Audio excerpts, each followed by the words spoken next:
Hi guys, this is Paris and welcome to the third of my video blog series wherein I share helpful strategies to be a successful international student. And today I have with me my friend Saif, who's joining me from Arkansas. Saif is a current student there and a graduate assistant Department of Supply Chain at the University of Arkansas.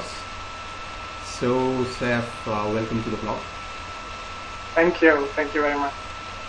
So Saif, through these blogs, as you might be aware, I'm trying to get in, successful international students who have already been successful in the United States as a student, both current student as well as who have completed their studies in the past, so that they can share some practical insights and tools based on their own experience, which have worked like in their life as a student, and which could potentially be of help of aspiring students during their journey.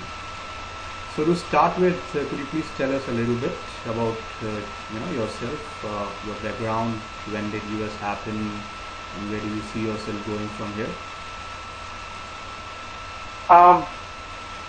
So like many people I know, including you, I started my career with TS Chanakya actually, my academic life, and from there I moved to Merchant Navy, and I was sailing for nearly 10 years before I actually decided for an MBA to get out from that sailing life, I would call it, missing my family and so then I applied to various colleges in the US and I settled for the University of Arkansas because I always wanted supply chain, and the supply chain in the University of Arkansas is in the top 10 in the US.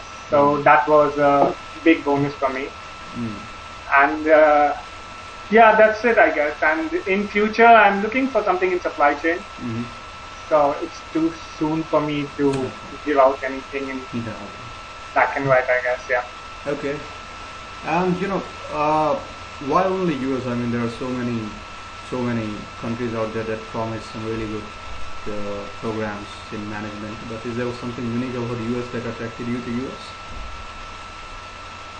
Maybe it's that, I don't know, since you have already been studied in a very, how should I put it, academic environment in India and in Asian country, I always wanted to get a feel of a more cultural, I would say, and environment where not only academic but the extracurriculars were also stressed upon, and I feel US is the ideal place for that because over here it's not just about academics. There's a lot more to it. We have lots of practical development courses and internships which are taken seriously, I feel, and it's not only about studies all the time. It's more about personal development and professional development, and that was one of the main reasons which actually helped me choose US. Yeah.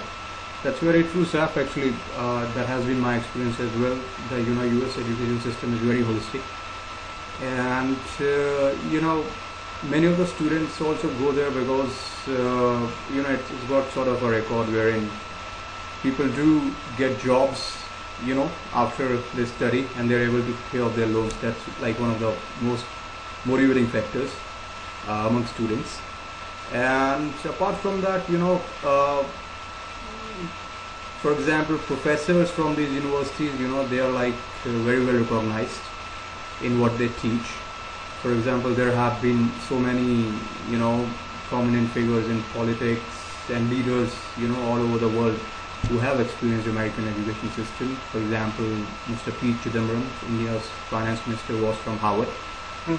There also is, the education system is very flexible. Students can go for part-time courses, full-time courses. If they're working, they can even, decide how long are they going to take to complete their course, which is, something very unique and good in US. And you always get to come to, it's a melting point of pot of different cultures. You get to make friends from different countries. And a very good added advantage is if that English is not your first language, you'd become good in that for sure. Can brush up any conversation. Yeah, all right. So continuing on that, this is a major concern among most of the students, especially Indian students, I would say. Most of them find US education is very expensive, and so how to go about managing money for your education. It's a big question for many students, and many people give up their dreams of studying in US because they think it's like really expensive and out of my reach. So how did you go about managing monies, say loans, scholarship? How did it all came about to be? Well, touch wood, I've been really lucky with that because I had been saving up for the time that I was Mm. actually working to get into the university abroad. But then, since I got into the Sam Walton College of Business, I received a graduate assistantship. Mm-hmm. So all my fees is nearly waived off, and I'm Yeah. getting a stipend. So Mm-hmm. it's been really, really affordable for me. And I think US has lots of scholarships that students Mm. can actually apply for, Yeah. all the colleges. Like in my colleges, the people who are getting a graduate assistantship, they have a very, very decent life and practically loan-free life Mm-hmm. because nearly all the tuition fee is waived off. And plus, I see a lot of the international students have taken loans. Mm-hmm. And I think, yeah, and it's affordable because they see the viability that they can pay it off in time, I guess. Mm-hmm. Mainly because of what they expect to be paid once they graduate. I guess that expectation drives them and to overcome the fear of a loan, I guess. Mm. No, that's very true, Saf, and especially when you touched upon graduate assistantship, wherein you are getting a stipend and much of your loans is waived off. I'd surely like to talk about that maybe down the road in this interviews. So as you rightly said, you saved a lot, and that is basically has been my experience as well as a student. See, there is no rocket science. You must control your expenses, and one must try to increase their savings. That's how money is managed. And as Seth said, most of the students do get their loans from from their home country. Only thing where That's right. I'd just like to share is nowadays universities are having a tie-up with the creditors in US who are new into business, and they are ready to give loans to students at a very less interest rate. For example, in India, a typical interest rate is 13 to 15% for loans, educational loans. Whereas if you go through this route, getting a creditor from your university, you could pay a less interest rate. Sometimes as less as 5%. So this could be a technique to save on money. And as Seth mentioned, there are different types of scholarships available. Few of them, you know, which not many people know about, and which I sort of like researched. There, sometimes there are like athletic scholarships.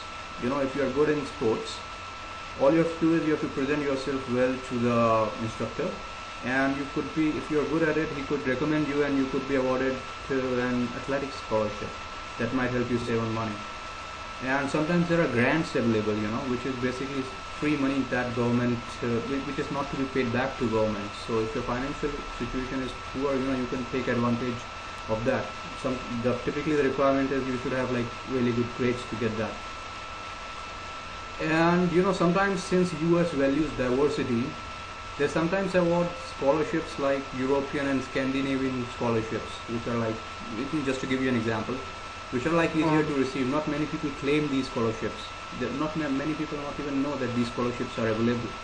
So if you do your R&D, sometimes there are scholarships which nobody avails, and you could just benefit from that.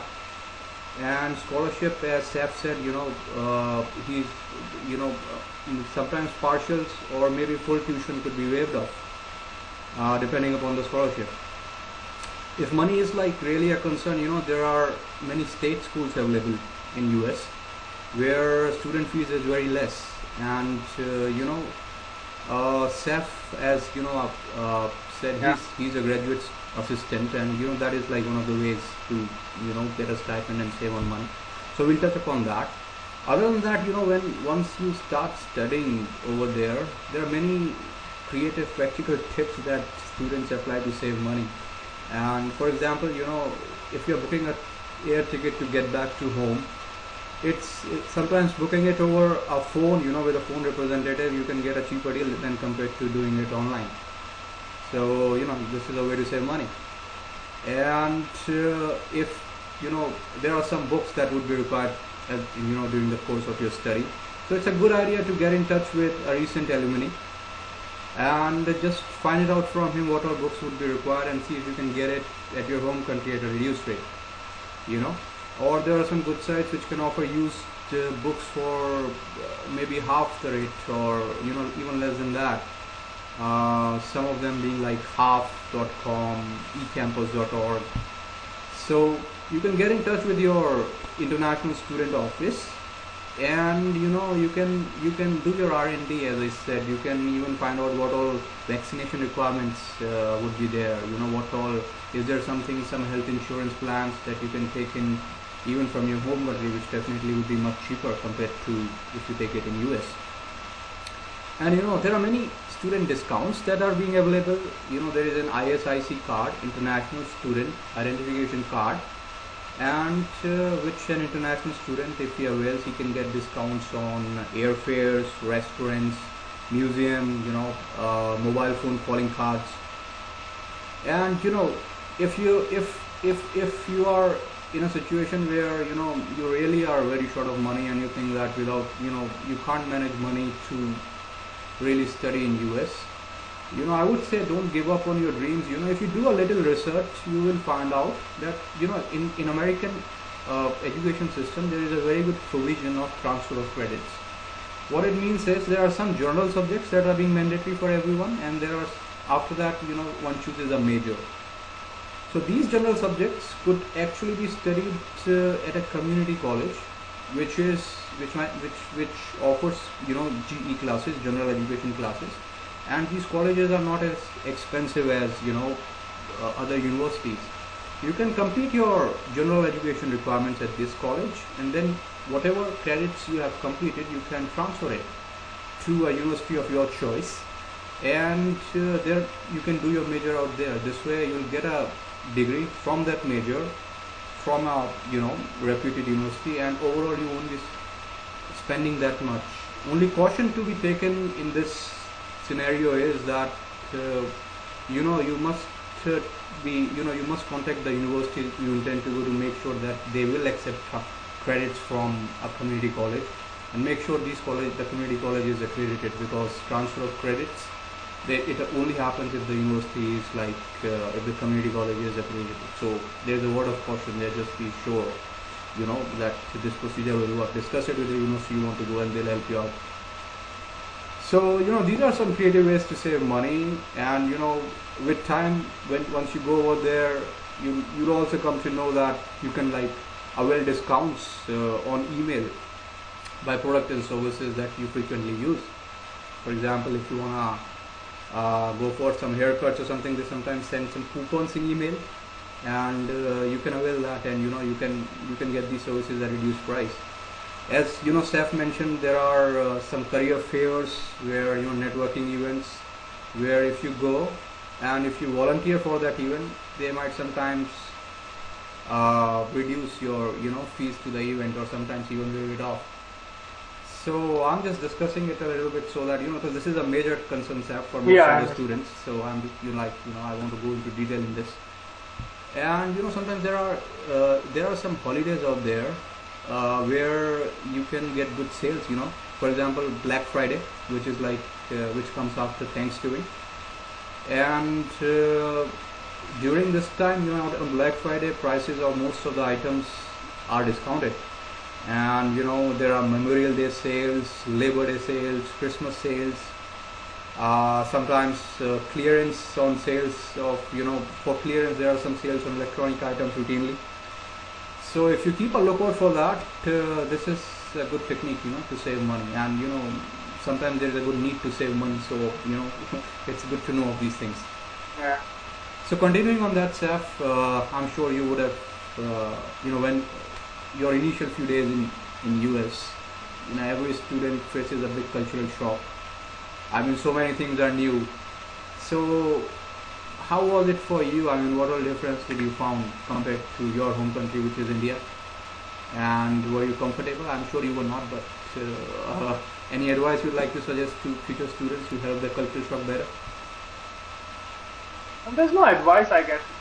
I guess you just should move ahead with open mind. I mean, I had been working on the ship, so I'd been to quite a few countries. Yes. So yeah. I knew what to expect in a way, because I've been to various kinds of places, so I know what to expect and what not to expect. But there's a difference between going there as a tourist and actually living at a place, Sure. I guess. Yeah. So yeah, it was a culture shock for me. But then the good thing about it is most universities will have the orientations, like we have the international students orientations, where we'll have ambassadors who will actually come and talk to us. They'll tell us about what we can expect. So I think they give us a good insight. There are clubs that you can join, lots of activities that you can do here. Obviously, your friends, your seniors, the faculty and staff are really, really good. So they help out a lot. I mean, at my college, any problem, I just run to my faculty and staff, and I just ask them for help and advice anytime that I need. So they have been a great help, not only for the academic purpose, but even for personal problems. If I feel there have been some issues that I've been facing, I just go out and talk with them, and I feel better, I guess. Yeah. So yeah, just go out with an open mind and don't expect the same things that you were. I mean, it shouldn't be that, I was not expecting it. I mean, it's not like you'll find something really, really that is not happening or you didn't know about. It's just that you'll be seeing it for the first time. Yes. So just be open to that, I guess. Yeah. That's actually a good technique, as said. You just be open to new things and expect that new things would come along your way. So, And in a way, it's actually good to be yeah. waiting for those, because that's one of the reasons you come out here, right? To get diverse knowledge about diverse cultures and how everything else works and systems work in the US. So I guess, the more you go out, the more cooped you are inside your house, the less you know about it. Yeah. So you should be willing to go out and just explore. I'm not asking you to spend exorbitant sums of money, but just to go out, hang out with friends, go to places, you'll see how the various systems and stuff work here. And those are a learning in itself, I guess. No, that's well said, and you always have, your faculty out there, as I've said, the friends you're going to make. And it's going to be a good learning experience. You can always talk to them. Some few things, not some actually, there'll be quite a new things that will be new out there. For example, when I went over there were many things new.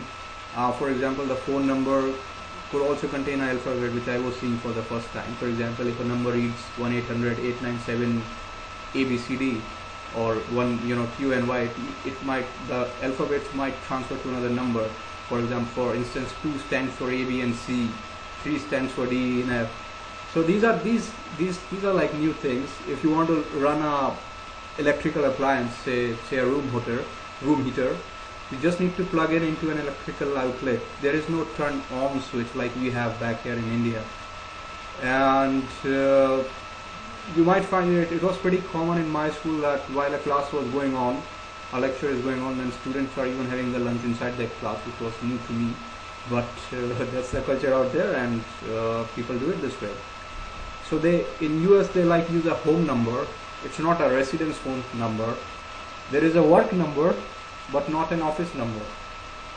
Yeah. When you're driving, you are supposed to stop at the lights, not at signals. And it's a line, it's not a queue. It's an office, not a cabin. It's a flashlight, and not a torch. One important thing that happened with one of my friends, which might be of interest to aspiring international students. If you're looking to search an apartment, just make sure you physically contact the landlord, because many times there are scams posted on Craigslist that say that you transfer money to their account, they'll show you some good picture of their house, and don't pay them, don't get into that scam. Or rather insist that if you could meet them personally. So one of my friends actually got scammed this way, and he had advised the entire class to be careful about it. And another new things you're going to be finding includes shopping.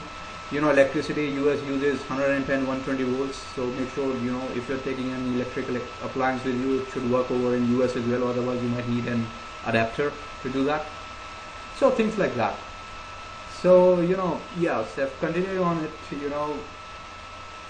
as we started off, you said that you are going there because not only studies, extracurricular activities, and it's a holistic environment that you want to always study. So there are many students over here who are a bit terrified, thinking that there'll be like huge pressure of studies.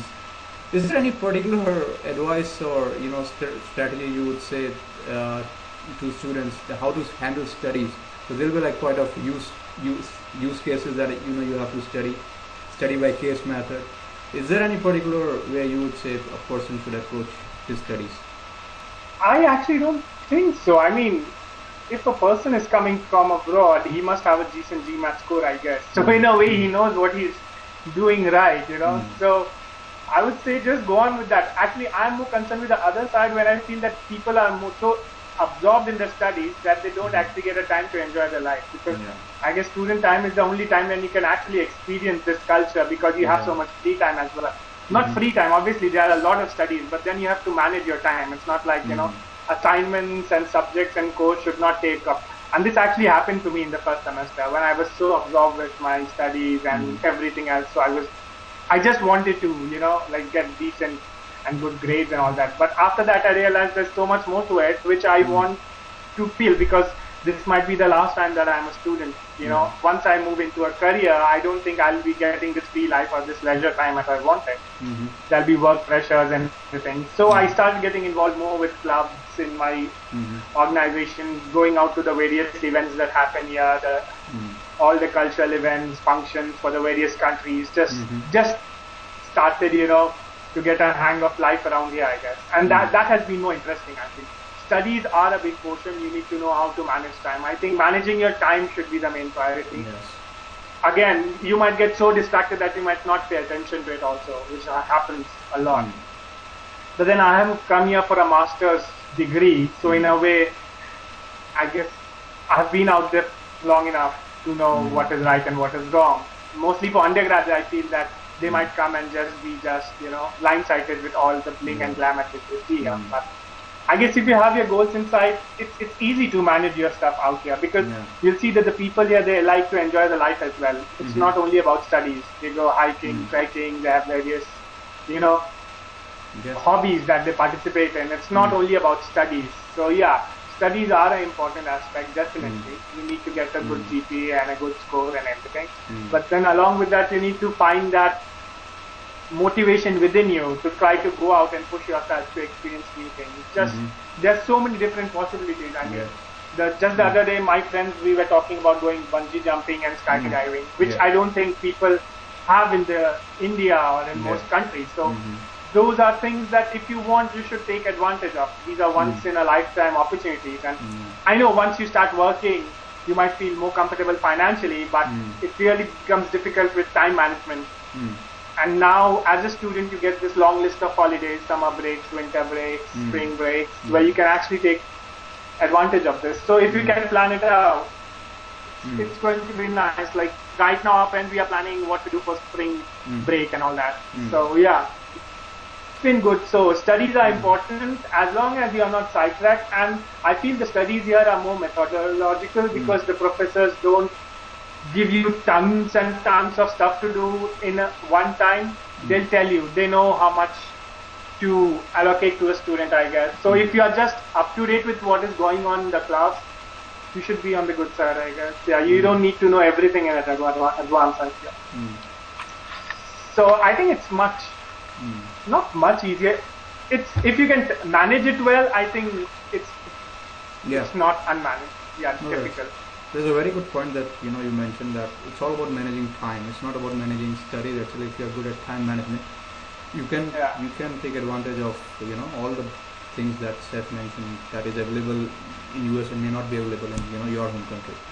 So one good technique that I find out to manage my studies well, which if you do well, you could sort of like have a good time management.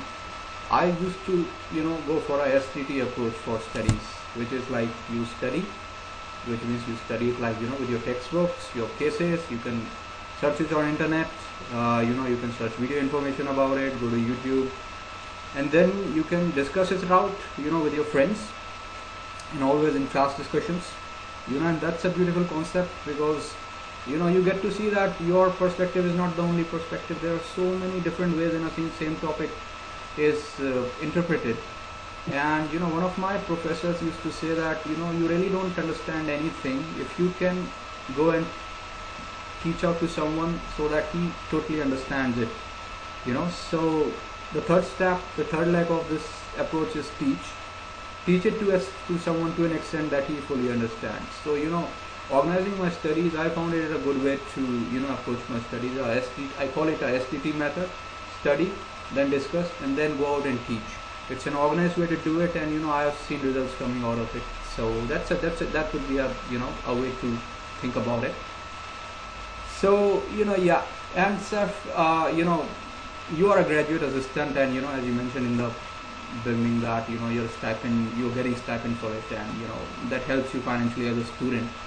So we would really like to know a bit about the concepts of graduate assistantship, TAs, teaching assistantship, RA. What are they, and how can one approach for these positions?